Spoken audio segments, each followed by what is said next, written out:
我嘅影片被平台直接下架，公開愛國立場喺香港唔會有前途。愛國係一樣自毀前途嘅嘢嚟㗎，原來愛國可以同自毀前途畫上等號。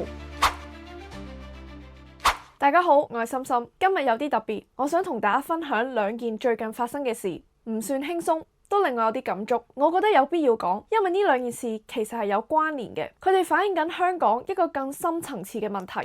先講第一件事。唔知大家記唔記得，我係喺2021年開台拍第一條片，到咗而家已經5年啦。呢5年入面，我拍咗超過100條影片，同大家分享我喺內地讀書嘅經歷，仲有我對祖國嘅一啲睇法。我嘅立場一向都好鮮明，我支持祖國喺過去、現在、未來好多方面做嘅嘢，但係有時我亦會批評一下美國對中國嘅打壓。影片被限流我試過，被加入年齡限制我都試過。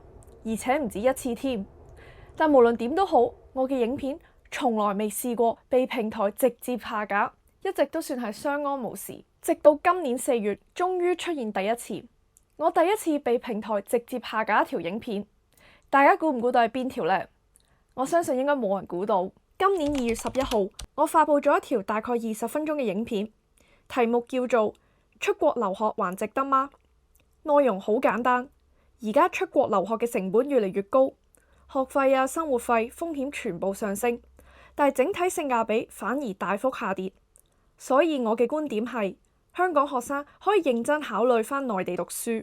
為咗令大家對內地大學更有信心，我用咗大約1分鐘時間講我母校北京語言大學2位畢業生、2位優秀師姐嘅發展例子。其中第2位師姐，我只係講咗半分鐘，而且每一句都係表揚嚟嘅。我話佢好優秀，本科讀北語，Master 讀英國名牌大學，畢業後返香港發展，成功入職一間外資銀行，個職位仲係好多人夢寐以求嗰種。我冇開名，冇放相，冇提供任何可以直接識別佢外貌嘅資料。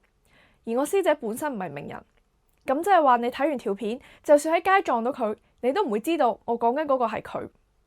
條片上架2個月，累計有1萬幾人睇過。評論區有幾百個留言，一切都係正常嘅公共討論。直到4月10號晚，我突然收到微信信息，師姐要求我即刻剪走所有關於佢嘅部分，或者直接將整條影片從 YouTube 同 Bilibili 下架。理由係身邊人一睇就知道我講緊嘅係佢。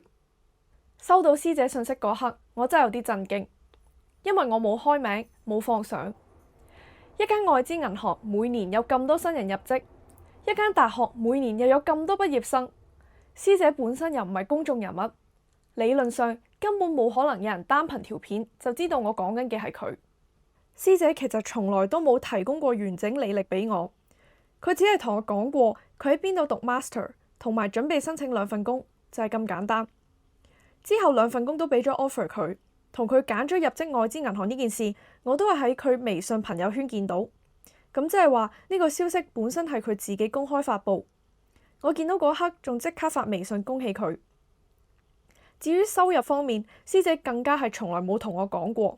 我喺影片入面提到嘅工資水平，只係基於行業一般認知作出推測。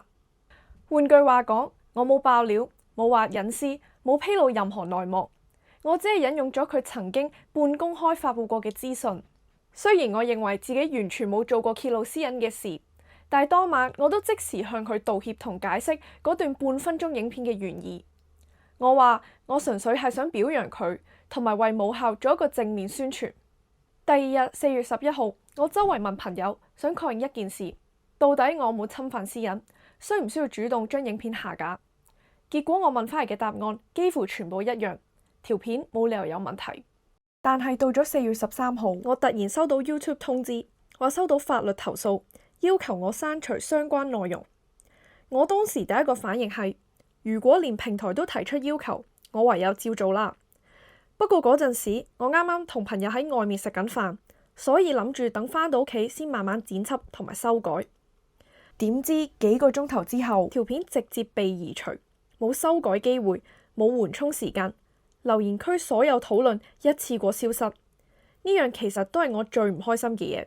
我真係唔明白，如果喺咁抽象嘅情況下都可以被對號入座，咁以後仲點做案例分享啊？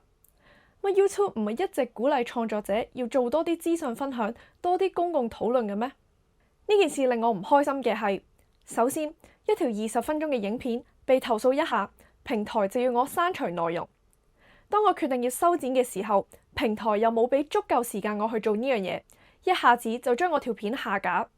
其次，我對平台嘅處理標準亦有疑問。同一段內容喺內地平台嗶哩嗶哩並未被下架，但係喺 YouTube 就完全消失。標準同尺度究竟係咩？唔同平台制度嘅差異點解會咁大？喺呢件事上，平台點樣做我都可以接受。但有一樣嘢令到我非常心寒嘅係咩呢？就係師姐嘅做法。我講嘅一個成功例子，一個嚟自北京語言大學畢業生成功入職一間國際知名銀行嘅故事。點解一個本來咁值得驕傲嘅教育背景，會變成需要極力避免被人聯想到知道嘅呢？點解有人對自己內地大學嘅背景會感到不安嘅呢？點解會覺得內地大學身份一旦俾人知道就會帶嚟壓力呢？我冇答案，但係投訴人呢種強烈反應本身令我覺得非常之難受，因為我自己一直都以能夠成為一個北語人而感到驕傲。跟住要同大家分享第二件令到我唔開心嘅事。上星期有一個睇住我長大嘅 uncle 出差嚟咗日本，辦完公事之後，佢特登嚟揾我食飯。我帶 uncle 去原宿食 yakitori。我曾經都同大家介紹過呢個地方，每逢有朋友嚟東京，我都會帶佢哋嚟呢度食嘢，所以呢度都算係我嘅主場。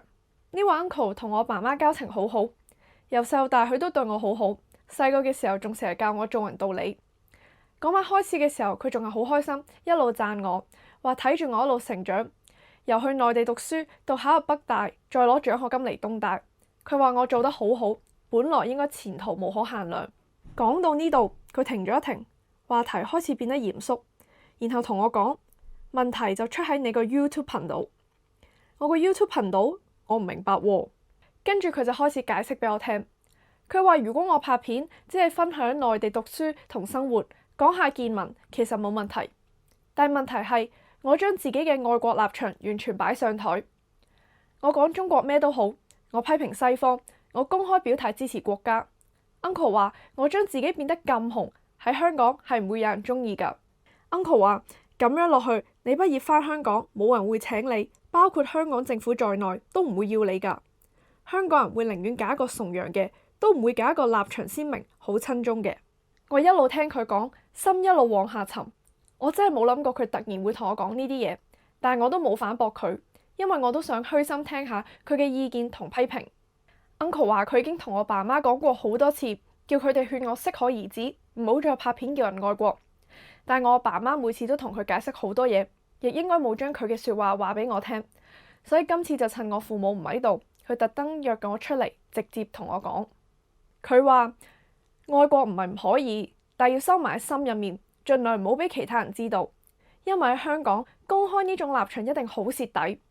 就算真係要講出口愛國，如果想喺香港撈得起，都一定要將香港個位置擺得高啲。佢話大陸而家咁勁，可以讚佢，但你一定要表現得香港仍然係高級啲，咁大家先聽得舒服。你成日講到好似大陸仲好過香港咁，你將來返嚟仲邊有人會請你啊？我呢個 uncle 絕對唔係一個壞人，佢曾經係一個政黨嘅成員，亦深信資本主義。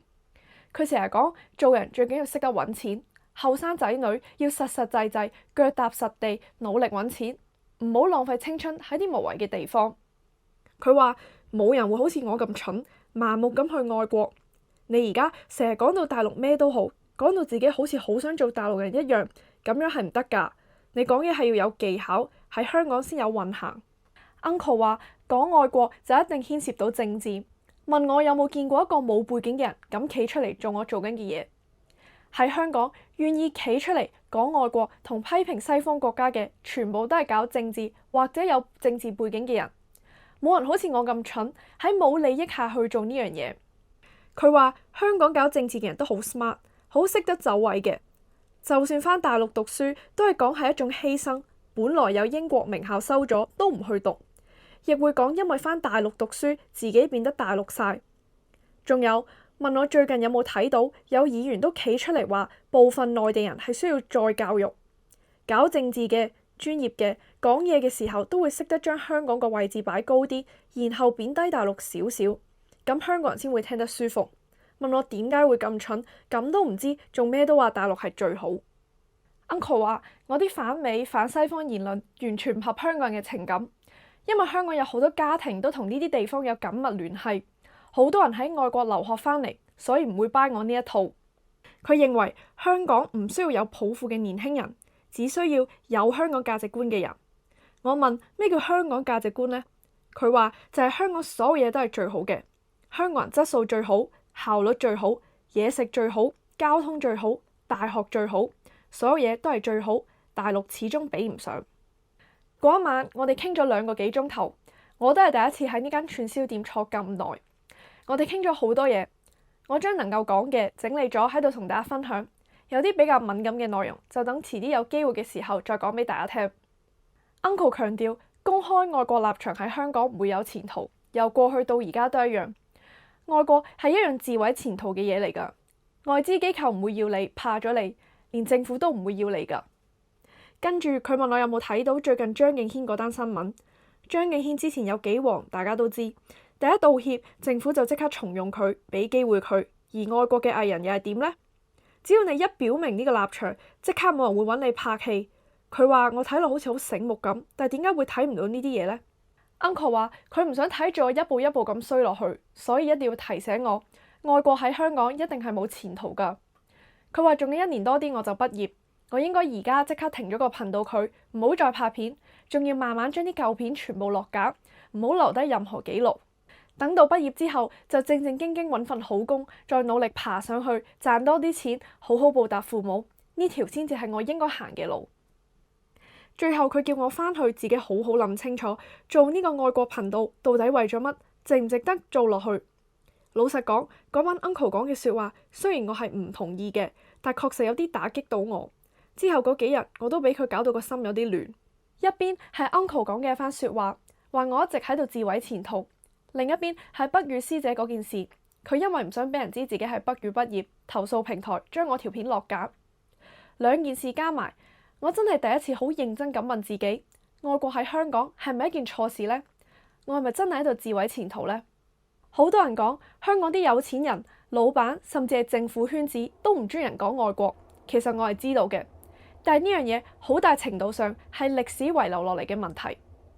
97之前，香港仲係由英國管治，喺嗰個年代冇人敢公開講自己愛中國，公務員更加要絕對效忠英國政府。中國被視為其他另類國家。回歸之後，社會輿論長期被反對派控制，愛國變成係異類。到咗黑暴期間，公開講愛國會被嘲笑、被排斥、被起底，甚至被暴力對待。直到國家安全法實施，香港開始撥亂反正，情況先真正得到改變。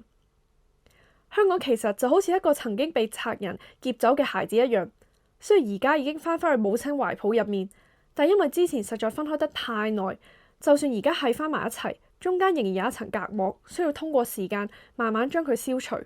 香港嘅情況我唔係唔知道，我以前覺得就算俾人當係異類都冇所謂，但係我真係從來冇諗過，原來愛國可以同自毀前途畫上等號。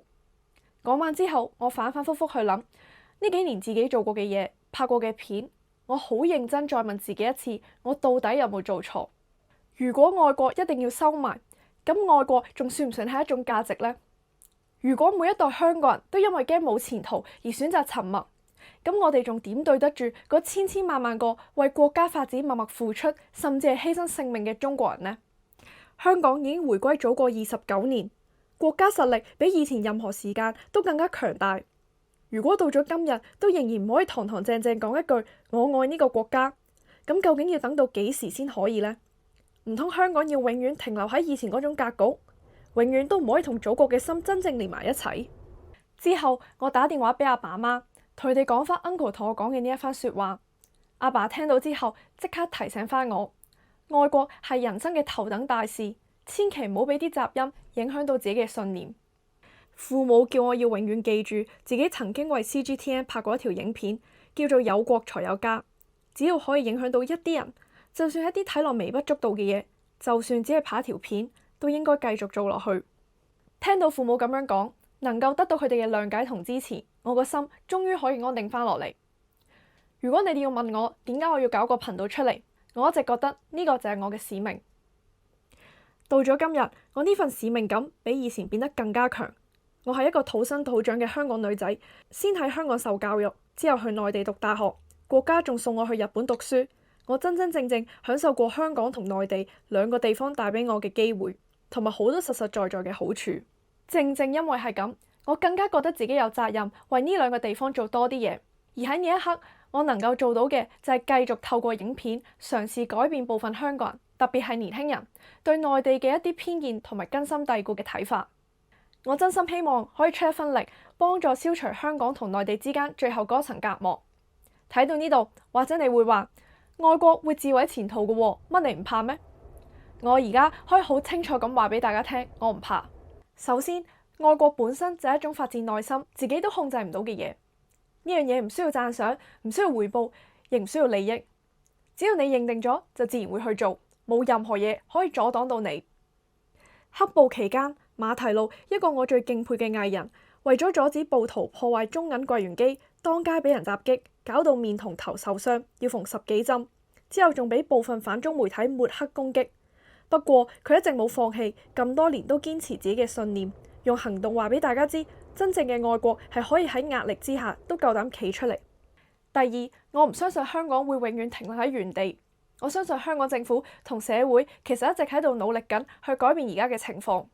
我想話俾大家聽，要改變而家嘅格局係需要時間，亦需要大家一齊去承擔同付出。而呢個亦係我今日拍呢條片嘅原因。Uncle 用佢一生嘅經驗提醒我，我真心感激佢。但係我都要用自己嘅一生去驗證一樣嘢：公開愛國究竟係自毀前途，定係一件值得承擔、值得堅持嘅事？如果連我哋呢一代受過良好教育，亦因為國家強大而得到最多機會同紅利嘅人都唔敢公開講愛自己嘅國家，咁仲有邊個會講啊？前途我一定會自己努力爭取，但係立場我唔會收埋。我亦想同大家講，香港係我嘅家，我對香港嘅未來係充滿希望同信心。我相信香港喺各方面都一定會變得越嚟越好。最後，經過不與師這件事之後，我都有預先同 Uncle 講，我會將佢嗰晚同我講嘅說話放入今日條片入面。佢話冇所謂，只要我自己唔怕就得。佢仲話應該會有好多香港人認同佢嘅講法。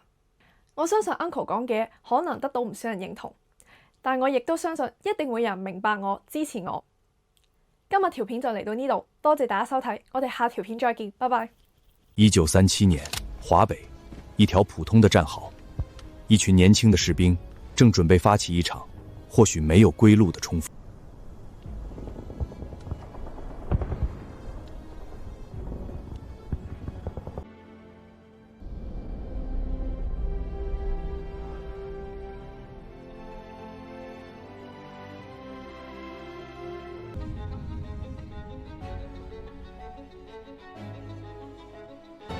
这盛世如你们所愿。快看！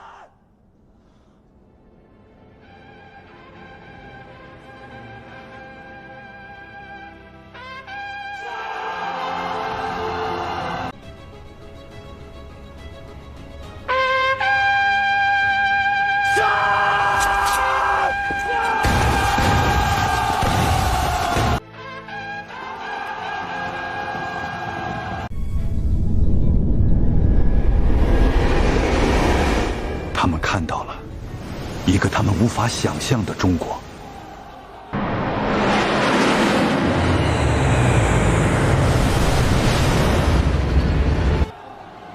强大、繁荣、充满希望。为了未来，冲啊！这盛世如您所愿。